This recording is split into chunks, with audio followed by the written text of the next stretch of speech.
Bismillahirrahmanirrahim. Assalamualaikum warahmatullahi wabarakatuh. Alhamdulillahirrabbilalamin. Salatu wassalamu ala asyrafil anbiya'i wal mursalin Sayyidina Muhammadin wa ala alihi wa sahbihi ajma'in, amma ba'd. Kami dari kelompok 6 akan mempresentasikan materi yang merupakan tugas di demonstrasi kontekstual Learning Management System LMS.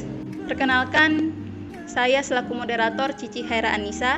Kemudian pemateri kedua adalah Muhammad Mancipto Hamid, dan pemateri ketiga adalah Imam Kurniawan. Pada kesempatan kali ini, kami akan mempresentasikan 3 hal. Yang pertama adalah definisi dari pembelajaran berdiferensiasi. Yang kedua adalah keragaman-keragaman apa saja yang ada pada peserta didik di dalam kelas. Dan yang ketiga adalah teori-teori pendukung pembelajaran berdiferensiasi. Baik, untuk mengefisienkan waktu yang ada, maka saya persilakan kepada pemateri pertama. Saya akan melanjutkan terkait pembelajaran berdiferensiasi. Pembelajaran berdiferensiasi juga ini adalah pembelajaran yang memberikan keleluasaan dan mampu mengakomodir kebutuhan peserta didik untuk meningkatkan potensi dirinya sesuai dengan kesiapan belajar, minat dan profil peserta didik yang berbeda-beda.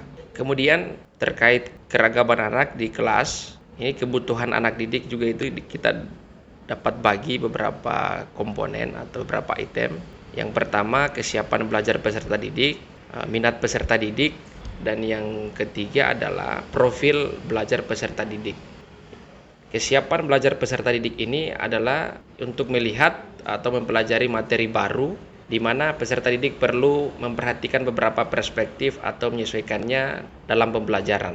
Kemudian, minat peserta didik ini terkait dengan guru perlu atau menghubungkan minat peserta didik dengan materi yang diajarkan agar motivasi dan kinerja peserta didik dalam kelas tetap terjaga atau dapat meningkatkan proses belajar mengajar. Kemudian terkait profil belajar peserta didik tadi, ini ada beberapa faktor yang ada di profil ini. Itu yang bisa dilihat adalah bahasa, gaya belajar, kemudian special needs, preferensi belajar, kemudian latar belakang peserta didik, kemudian juga ada budaya, jenis kelamin, pengetahuan dan atau pengetahuan awal, status ekonomi, karakter peserta didik, dan waktu pengerjaan tugas. Nah, ini adalah profil belajar peserta didik terkait faktor-faktor yang ada di dalamnya. Saya kira itu terkait pembelajaran berreferensi. Wassalamualaikum warahmatullahi wabarakatuh. Oke, terima kasih. Di sini saya akan melanjutkan pembahasan materi oleh teman saya. Di sini saya akan membahas mengenai teori-teori pendukung. Nah, di sini kita akan membahas 4 teori pendukung pembelajaran berdiferensiasi. Yang pertama adalah mengenai teori sistem ekologi. Yang kedua adalah teori multiple intelligence. Yang ketiga adalah teori zone of proximal development. Dan yang terakhir adalah modalitas dalam belajar atau learning modalities. Oke, kita melangkah ke teori pertama, yaitu berkaitan dengan teori sistem ekologi. Teori ini dikembangkan oleh seorang psikolog Amerika, yaitu Urin Bronfenbrenner pada tahun 1992. Teori ini menekankan bahwa perkembangan anak secara signifikan dipengaruhi oleh interaksi sosialnya dengan orang-orang, budaya, dan nilai-nilai yang ada di sekitarnya. Sistem ekologi yang ditawarkan pada teori ini terdiri dari 5 lingkungan yang berlapis, yang dimulai dari mikrosistem, mesosistem, eksosistem, makrosistem, dan yang terakhir adalah kronosistem. Implikasi dari teori ini adalah pemahaman bahwa setiap peserta didik memiliki perbedaan pada perkembangan sosial, budaya, serta nilai yang dipercayainya. Oke, kita melangkah pada teori kedua. Teori ini dicetuskan oleh Howard Gardner, yang dimana dia adalah seorang psikolog Amerika pada tahun 1993. Berdasarkan teori ini, setiap orang dinyatakan memiliki 8 jenis kecerdasan dalam dirinya, dengan tingkat dan kecenderungan yang berbeda pada masing-masing orang. Kedelapan kecerdasan tersebut adalah kecerdasan verbal linguistik, logis matematis, visual spasial, kinestetik jasmani, musical, intrapersonal, interpersonal, dan yang terakhir adalah naturalis. Jika dikaitkan dengan pembelajaran di kelas, maka guru harus dapat memvariasikan pembelajarannya dalam kelas sesuai dengan kecenderungan kecerdasan peserta didiknya agar setiap siswa dapat memperoleh pengetahuan secara tepat dan efisien. Yang ketiga adalah teori Zone of Proximal Development atau biasa disingkat dengan ZPD. Teori ZPD ini merupakan salah satu dari bagian atau terapan dari teori konstruktivisme yang dikembangkan oleh Lev Vygotsky, seorang psikolog asal Rusia. ZPD sendiri adalah zona antara tingkat perkembangan aktual atau pengerjaan secara mandiri dan tingkat perkembangan potensial yaitu pengerjaan dengan bantuan orang dewasa.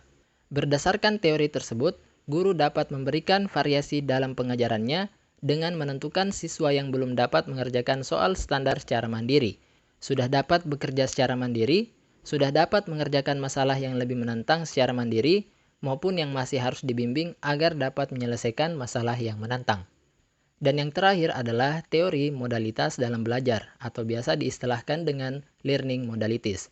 Learning modalities adalah teori yang pertama kali ditawarkan oleh Walter Burke-Borb dan kawan-kawan yang kemudian biasa dikenal dengan teori VAK atau visual, auditory, dan kinestetik. Teori ini didasari atas kecenderungan seseorang untuk lebih mudah menerima informasi baik melalui gambar atau visual dengan mendengarkan auditory maupun dengan mengalaminya secara langsung atau kinestetik.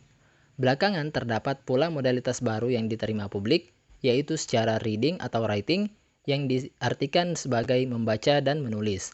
Sehingga teori ini sering diakronimkan sebagai teori VARK. Berdasarkan teori tersebut, maka guru perlu mengetahui kecenderungan tersebut dan sebisa mungkin menyajikan materi sesuai modalitas peserta didiknya. Oke, mungkin itu sekilas adalah mengenai teori-teori pendukung berkaitan dengan pembelajaran berdiferensiasi.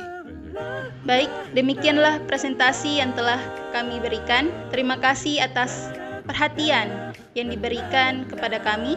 Lebih dan kurangnya mohon dimaafkan. Billahi taufiq wal hidayah. Assalamualaikum warahmatullahi wabarakatuh.